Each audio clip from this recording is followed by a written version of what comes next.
Good morning, students. Today it's your 6th unit poem No Men Are Foreign by James Falconer Kirkup.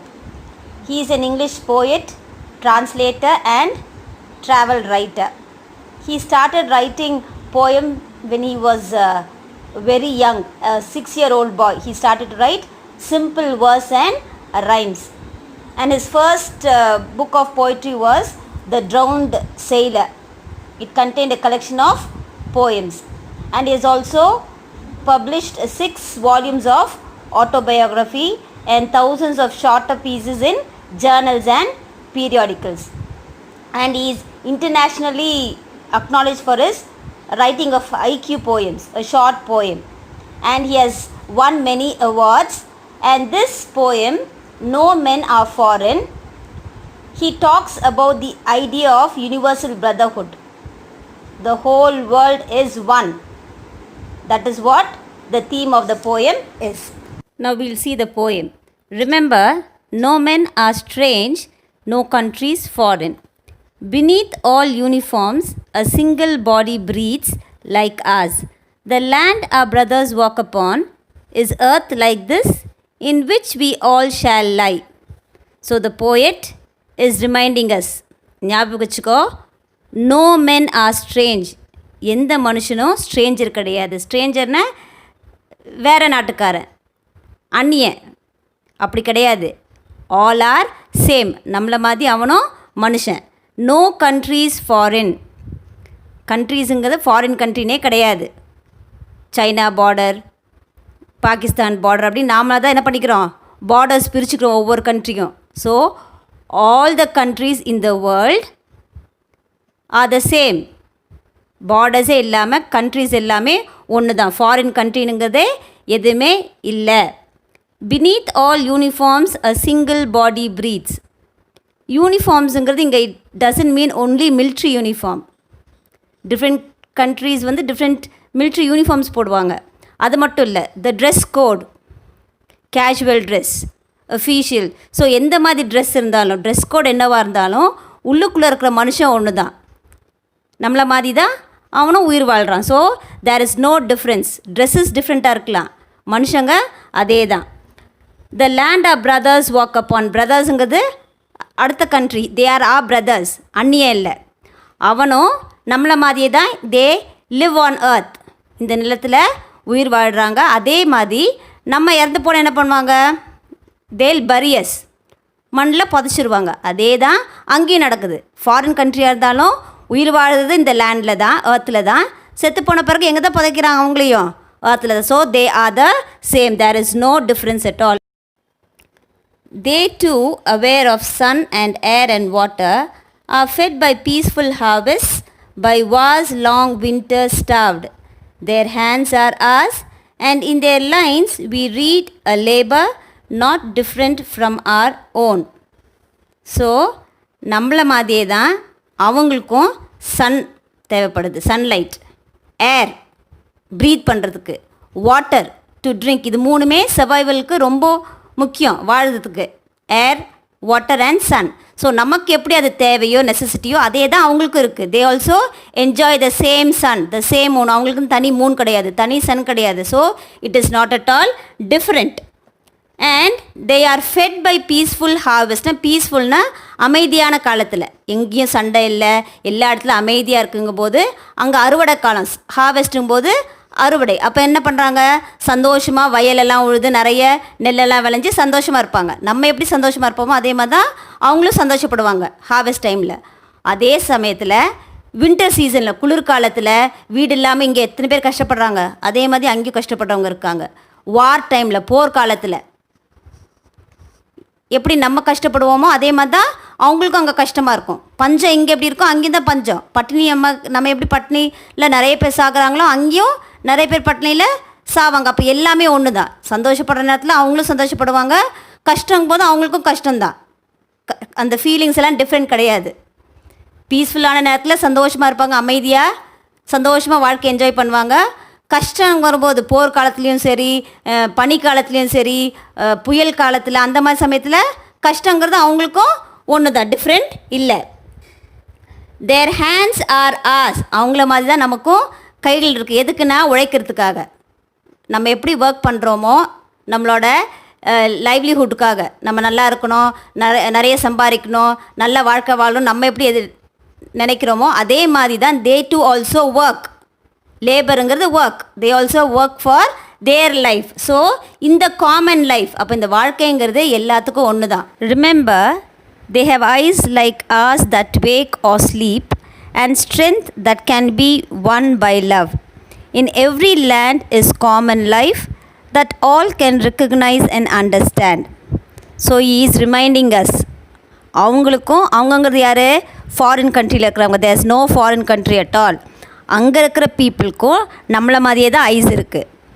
they sleep, they wake, நம்மளை மாதிரி எல்லாமே அதே தான். they are the same.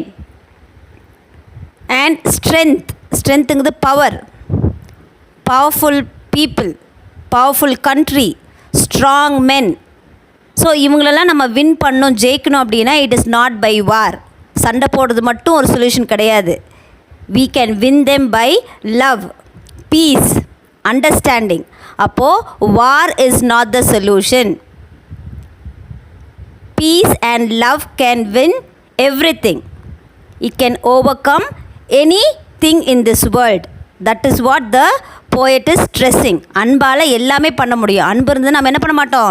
மற்றவங்கள hurt பண்ண மாட்டோம். they are our brothers. So அன்புனால் எல்லாத்தையும் சாதிக்க முடியும் அப்படின்னு சொல்கிறாரு. the same way that every land is common life. லைஃபுங்கிறது எல்லா இடத்துலையும் காமன் தான். உலகத்தில் இருக்க எல்லா கண்ட்ரீஸ்லேயும் லைஃபுங்கிறது காமன். என்வாயன்மெண்ட் வேறையாக இருக்கலாம், கிளைமேட் டிஃப்ரெண்ட்டாக இருக்கலாம், லைஃப் ஸ்டைல் டிஃப்ரெண்ட்டாக இருக்கலாம், ட்ரெஸ் கோட் டிஃப்ரெண்ட்டாக இருக்கலாம், சாப்பாடு டிஃப்ரெண்ட்டாக இருக்கலாம். But the basic life, the survival, the necessity of living, இது எல்லாமே common in all the countries. அதில் வித்தியாசமே கிடையாது. that all can recognize and understand. So the poet is telling us, இது வந்து புது விஷயம் கிடையாது, இது எல்லாருக்குமே தெரிஞ்சது தான். லைஃபுங்கிறது காமன், நம்மளை மாதிரியே தான் மற்ற பீப்புளுங்கிறது எல்லாத்துக்குமே புரியும். But we don't take it seriously. அதை தான் இந்த poet இந்த ஸ்டான்ஸால் சொல்கிறாரு. Let us remember, whenever we are told to hate our brothers, it is ourselves that we shall dispossess, betray, condemn. இங்கே இந்த poet என்ன சொல்கிறாருன்னா, we should remember, யாராவது நம்மக்கிட்ட சொல்கிறாங்க this person is not good, இவன் ஒரு பேட் கை, இந்த கண்ட்ரியில் இருக்கிற இந்த பீப்புள் வந்து இப்படிப்பட்டவங்கன்னு சொல்லும்போது we form an opinion and we start to think bad about them. அப்போ we start to hate them. எந்த ஒரு பர்சனல் ரிலேஷன் இல்லைனாலுமே தப்பான ஒரு கண்ணோட்டத்தோடு அவங்களை பார்க்க ஆரம்பிச்சிடறோம், எனிமியாக பார்க்க ஆரம்பிச்சிடறோம். அப்படி பார்க்கக்கூடாது. we mustn't hate those people. they are our brothers. blood related மட்டும் இல்லை, our neighbors, the other country people, எல்லாம் நம்மள மாதிரி தான். so we must not hate them, we must not fight with them. அப்படி பண்ணோம்னா what happens is, அவங்கள அழிக்கிறத நாம் நினச்சிக்கிறோம், but we are destroying ourselves. நம்மளை நாமே அழிச்சுக்கிறோம். everything is brought upon us only.